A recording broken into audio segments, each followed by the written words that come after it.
Donc là, quand j'ai mon équation du second degré, c'est une équation du second degré. Pourquoi? Parce que j'ai des x et des x au carré dans l'équation. L'objectif va être de faire quoi? Va être d'effectuer les opérations dans le but. Mon objectif, c'est d'écrire notre équation sous la forme d'un polynôme égal à 0.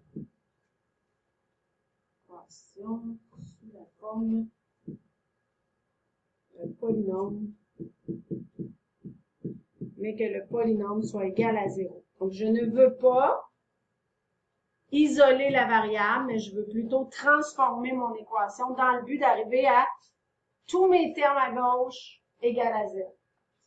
Donc, dans notre situation ici, avant de penser à mettre égal à 0, on va effectuer les opérations. Donc, on va multiplier par 2 chacune de mes parenthèses. Donc, je vais obtenir ici 4x plus 24 plus 2x carré plus 10 égale à 104. Donc, j'effectue les opérations. Je regroupe les termes semblables et naturellement, je vais mettre les éléments dans un ordre. Donc, je vais commencer par le terme ayant le plus haut degré, donc 2x carré. Ensuite, le terme en x et je vais simplifier mes constantes ensemble pour obtenir 34 égale à 104. Donc là, initialement, j'avais une équation du second degré. Mon objectif, c'est de transformer cette équation-là dans le but d'arriver à un polynôme égal à 0. C'est ce que je suis en train de faire. Et là, qu'est-ce qui me resterait comme opération à faire pour que ce soit égal à 0? C'est-tu égal à 0, là? C'est égal à 104. Oui?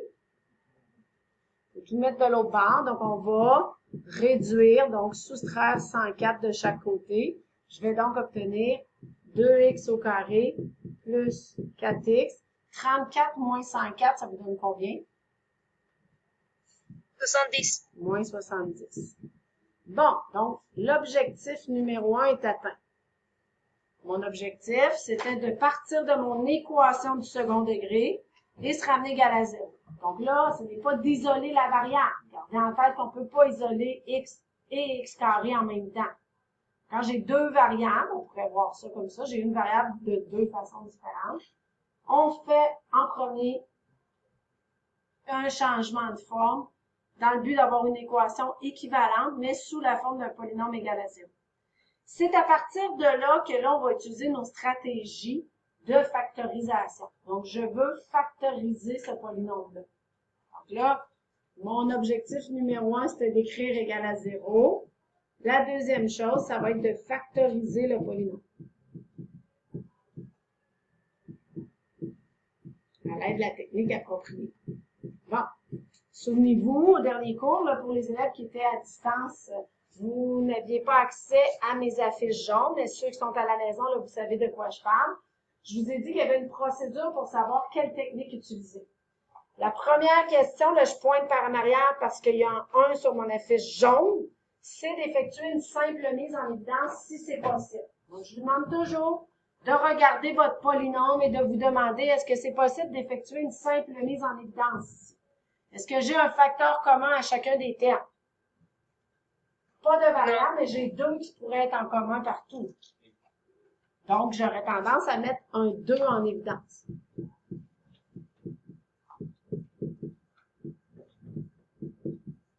OK? Donc là, j'ai mis 2 en évidence. Et là, après ça, deuxième question, je pointe toujours par en arrière pour voir le 2. Là, on dirait que je pointe FI. Et c'est écrit, le polynôme contient combien de termes? 1, 2, 3. Donc, la réponse est 3 termes. Si le polynôme contient 3 termes, on va à côté, somme produit. Donc, c'est la technique qu'on a vue hier. Au dernier cours. Donc là, ici, je vais me demander, donc là, je vais m'adresser, qui ça a bien été? Les cas. Donc, je vais me demander deux nombres dont la somme va te donner quoi?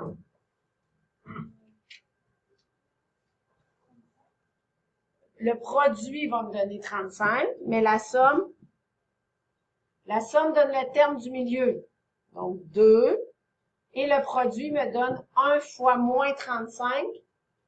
Donc moins 35. OK? Ça va jusque-là? Bon, donc là, qu'est-ce qu'on fait? On énumère tous les facteurs de 35. Okay? Donc là, je vous avais pas donné la feuille, la table de multiplication. Je vous la donnerai aujourd'hui. Des fois, il y en a qui aiment la partie visuelle. Mais, on y va. Qu'est-ce qui donne 35? Donc, moins 1 fois 35. 2, ça marche pas. 3, ça marche pas. 4, ça marche pas. 5 fois 7. Il n'y a pas d'autres combinaisons.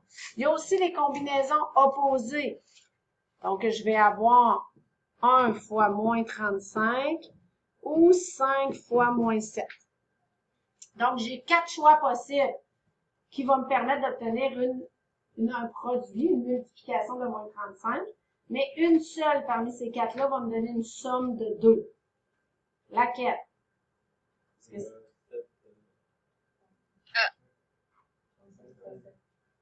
Moins 5 plus 7. Est-ce que je peux répondre? Ah, c'est bon, ils m'ont répondu en classe. Moins 5 plus 7, c'était ça ta réponse? Donc là, ici, Oui, le 2, on le laisse devant. Et là, on va décomposer le 2 comme étant moins 5x plus 7x. Tout ça égale à 0. Donc là, on est dans un contexte de résolution d'équation. Rosine, tu es toujours avec nous? As-tu tes trucs avec toi? Oh. OK. Tu n'as juste pas le duotang en manche. OK. Donc là, qu'est-ce que tu fais rendu là, Wazim? Tu effectues ta double mise en mi-temps, qui consiste à traiter les deux premiers termes ensemble, les deux derniers termes ensemble. Le 2 reste toujours devant. Il me reste donc x moins 5, plus 7, x moins 5. Le tout est toujours égal à 0.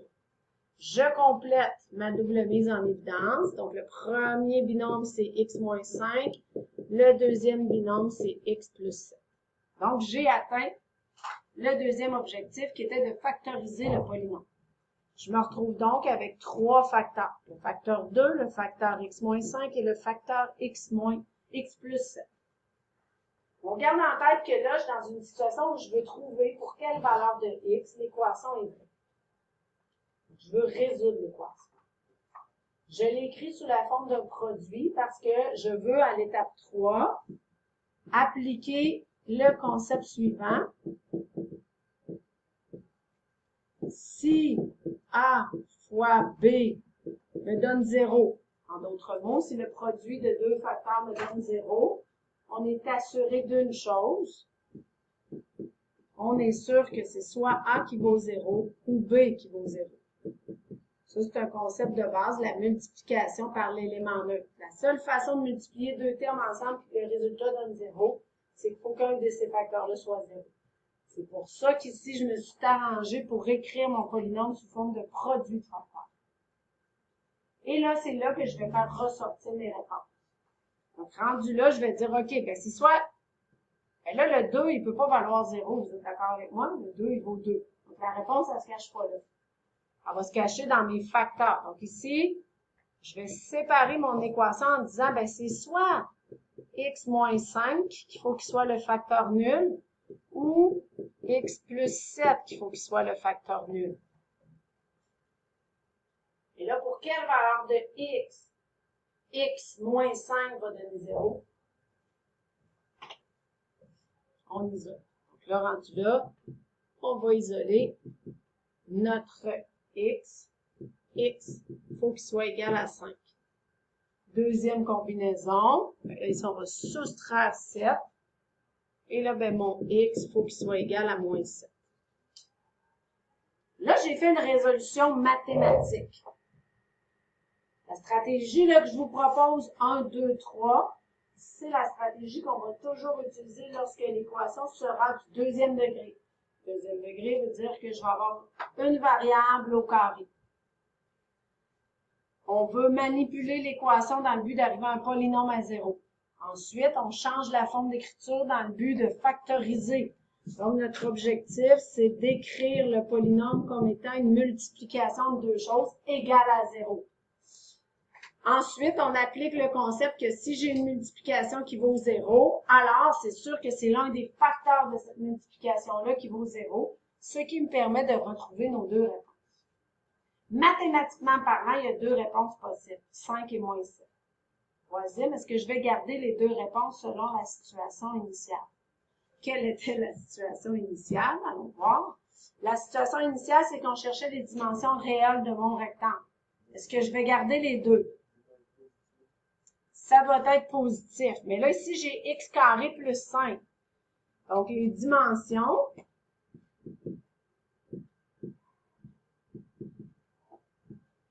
Ben là, la longueur, c'est x carré plus 5. Je vois pas bien. Donc, si x vaut moins 7, ça fonctionnerait. Moins 7 au carré plus 5, donc ça fait 49, ça ferait 44. Ça marche. Et par contre, pour la largeur, c'est 2x plus 12. Ben là, ici, 2 fois moins 7 moins 14 plus 12. Là, dans ce cas-ci, ça ne fonctionne pas. Ça aurait pu fonctionner avec un x négatif, si les deux avaient été au carré. Donc, à cause d'une dimension négative, on va dire qu'on va rejeter. Donc, cette solution-là est rejetée. Elle ne sera pas toujours rejetée, selon le contexte. Donc, je garde cette solution-là. Si je garde cette solution-là, quelles vont être les dimensions? Si je garde le 5, ben, la largeur va valoir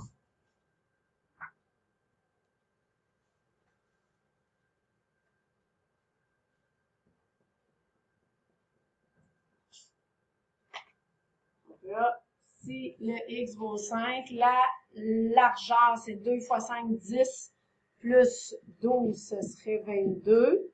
Puis 5 au carré, 25, plus 5, ça fait 30. Donc, les dimensions réelles de mon rectangle pour avoir un périmètre de 104 et les dimensions sous cette forme-là, ça ne marche pas. Oui, ça marche. C'est mon 2 qui ne marche pas ici, c'est 22. Pourquoi dans ma tête, je me suis dit que ça ne marchait pas? Parce que j'étais en train de calculer mon périmètre. Donc, le périmètre, 30 plus 30, 60 plus 22 plus 22, ça donne 24. Donc, j'ai retrouvé les dimensions. Donc, le problème, là, vous en avez déjà fait des problèmes comme ça. La stratégie de dire, je pose une équation puis je trouve le x, vous faites ça depuis votre secondaire. Ce qui change, c'est la forme d'équation. Donc, ce qui va changer, c'est la nature de l'équation que vous allez poser. La nature de l'équation qui est ici, on appelle ça une équation du deuxième degré. Lorsque vous allez être en présence d'une équation du deuxième degré, vous allez devoir résoudre le tout en utilisant 3 étapes. Écrire le polynôme égal à 0, le factoriser et appliquer le tout. Dans le but de trouver une ou deux réponses, dans ce cas-ci, il y en avait juste une selon le contexte. Est-ce que vous m'avez suivi pour cette explication-là? Oui.